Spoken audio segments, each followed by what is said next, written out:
Good morning. Thanks for waking up with us on your Tuesday, September 1st, 2015 at 6:30. I'm Collin, Ruane, and for Angie. I'm Megan, Judy. And I'm Tim Schmidt. It's the first day of our meteorological autumn. Megan's Yay! I know. Every time he says it, it's super exciting. Missouri will release a man from prison today after 2 decades. A judge sentenced that man to life, but he wasn't linked to any violent crimes. KOMU-8's Patrick McGovern is here in the studio to tell us how the inmate gained his freedom. Jeff Bazansky will be... Okay, Patrick, thanks so much. Today, the U.S. Olympic Committee is set to announce Los Angeles will bid to host the 2024 Olympic Games. The AP reports the deal is pending to be approved by the Los Angeles City Council next week, with the bid costing $4.1 billion. The subcommittee approved the deal 4 days ago to move the process to the final stage. The U.S. has not hosted the Summer Games since Atlanta back in 1996. For the first time in the country's history, Singapore's ruling party will face opposition for all 89 parliamentary seats. Official campaigning will start today for those seats against the People's Action Party. Most parties have already introduced their candidates using news conferences, videos, and mobile apps. The campaigning will come to a close 2 days before the election, September 11th. The Power of One will tell you why Columbia is meeting after being stopped by half a penny and one resident. Your time is 6:04.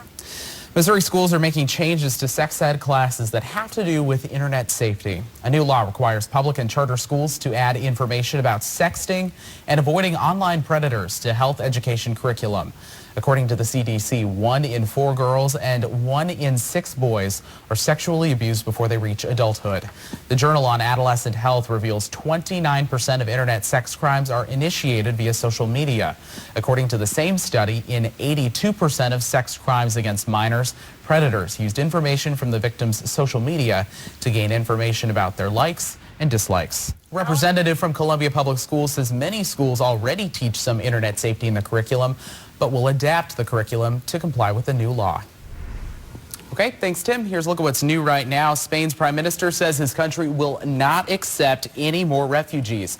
Prime Minister Mariano Rajoy, after meeting with German Chancellor Angela Merkel, says he supports spreading out migrants among European unions, but says Spain can't accept any more than the 3,000 it pledged to accept. Germany says it expects 800,000 more migrants to arrive this year.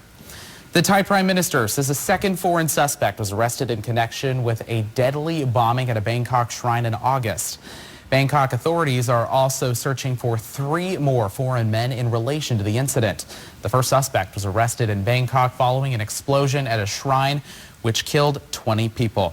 Now you know the newest. Let's send it over to Megan with news near your neighborhood. Investigators are still trying to figure out a motive in the Texas shooting that killed Deputy Darren Goforth. Authorities say Shannon Miles, the man accused of shooting and killing the deputy, has a history of mental illness. Goforth was shot 15 times Friday at a Houston gas station after authorities say Miles targeted him for wearing his law enforcement uniform. Goforth's funeral is scheduled for this Friday. The U.S. Supreme Court is considering final appeals from a man scheduled to be executed today in Missouri for a crime that happened more than 2 decades ago. Missouri will execute 50-year-old Roderick Nunley unless the high court accepts any of Nunley's 3 appeals. Nunley kidnapped, raped, and stabbed to death 15-year-old Ann Harrison back in 1989. Michael Taylor, who participated in the crime, was executed last year. Jurors who convicted a white supremacist of killing 3 people at Jewish sites in suburban Kansas City will begin hearing more evidence today before deciding whether to recommend a death sentence. On Monday, the jury convicted Frazier Glenn Miller Jr. of capital murder and 5 other charges. The judge removed Miller twice from the courtroom on Monday. Kansas has not carried out an execution since reinstating the death penalty back in 1994. President Barack Obama spoke his mind about climate change at the Glacier Conference in Alaska. We'll tell you why the president is warming up to a global effort. I know you guys are extremely excited for this Saturday's game. Missouri football finally kicking off. How are you going to be spending your Saturday? I mean, ready for some football. I think it's one of those where you prepare, you start preparing on Thursday, and then you recover until Monday. If I'm being honest, I've been preparing since the last snap in January. Yeah. Okay. So I'm You're kind of ready to jonesing go. at this point, so I really need football. So I'm super excited for this Saturday, and hopefully there will be a lot of students out there. Oh, I'm sure it's going to be packed. Oh, yeah. It's going to be packed. It's going to be hot. Yeah. Thank you. Here's a look at what's new right now. Authorities in Budapest shut down the city's main train station this morning after hundreds of refugees crowded the platforms. The BBC is reporting police just now reopened the East Station only to non-refugee passengers. Police are on scene to control the massive crowds of the station and checking passports. The refugees are said to be seeking trains to start a new life in other European countries. Kansas City police are looking for a suspect who shot a man several times, killing him outside his home. Police say a 20-year-old man was killed around 2 this morning. The man's sister says she ran outside when she heard gunshots and found her brother on the porch. Police are interviewing suspects to get more information and have closed down the street. They recovered several shell casings but say they have no information on a suspect. Now you know the newest. Now here's news near your neighborhood. Okay, thanks, Tim. As he mentioned, pretty dry out there in mid-Missouri, but torrential rain and severe storms caused lots of flooding overnight in Phoenix. The storms knocked over trees and power lines, leaving more than 55,000 people without power. Authorities say it was part of the Arizona monsoon system that occurs during the summer. Tokyo is having to go back to the drawing board on its logo for the 2020 Olympic Games. The Tokyo Olympic Organizing Committee said it had to scrap the logo after questions were raised whether the logo was plagiarized. Japanese media is reporting logo designer Kenjiro Sano admitted to copying online material when questioned by organizers. Adventurer Bear Grylls is taking President Obama on an expedition through Alaska's wilderness. The president is heading out on a boat tour, all to see the effects of climate change firsthand. He says it is time for the U.S. to take responsibility and help solve the problems we have created. John Kerry says the damage is already underway. The president will be at a UN press conference this December, aimed at finding a global solution to climate change. A passing comment by the president of Columbia University has touched off a flurry of expectations. Lee Bollinger said he looked forward to welcoming back to campus its most famous alumnus, President Barack Obama.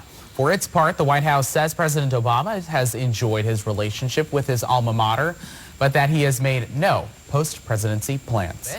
A technical glitch involving Bank of New York's software has caused major confusion for some online brokerage firms. The software has been generating inaccurate values for up to 1,200 mutual and exchange traded funds.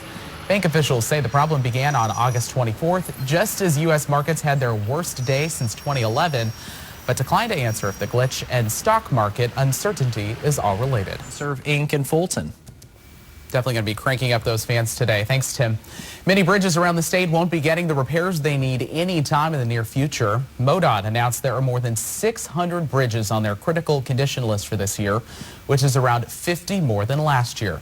One state bridge engineer says the state just doesn't have enough funding to repair every bridge around the state. Despite being in critical condition, Heckman says these bridges are still safe to drive across because MoDOT regularly inspects them and will shut them down if they become too unsafe. 4 students in Eldon are recovering from injuries after a truck rear-ended their bus on the way home from school on Monday. The Missouri State Highway Patrol says a pickup truck hit the bus after it was stopped to let students out on East 4th Street. The students were sent to the hospital for treatment. Troopers say both the truck driver and the bus driver were okay. The 10th anniversary Animal Health Corridor Showcase is set to take place in Kansas City today. Upwards of 1,000 people from 5 different continents are expected to attend. KOMU-8's Andrew Abears live to tell us the significance of this corridor. Thank you very much. Now for a look at today's top 8 stories making headlines in the day ahead. County clerk in Kentucky faces potential jail time if she refuses to issue gay marriage licenses this morning. The federal court declared Kim Davis must issue marriage licenses to gay couples when the court doors open at 8 this morning. Supporters gathered yesterday saying they expect her to stick by her religious beliefs and defy the law. Also this morning, friends and family will gather to say goodbye to the photojournalist shot to death on live TV last week. 27-year-old Adam Ward will be laid to rest today. A celebration of Adam's life will be held at First Baptist Church in Roanoke. Stock markets have fallen for a second straight day today. The benchmark index in China and Japan also fell more than 2%, while shares fell more than 150 points in Taiwan. In South Korea, markets were down nearly 9%. Last week, markets in the U.S. largely followed drops or rises in the broader Asian markets.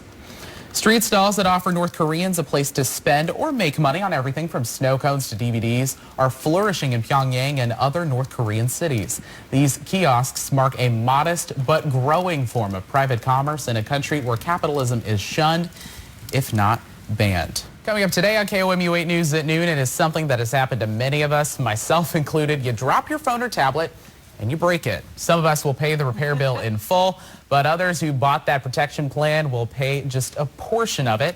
Look at the few protection options that could save you a few dollars. Join us for KOMU 8 News at noon. I tossed mine across.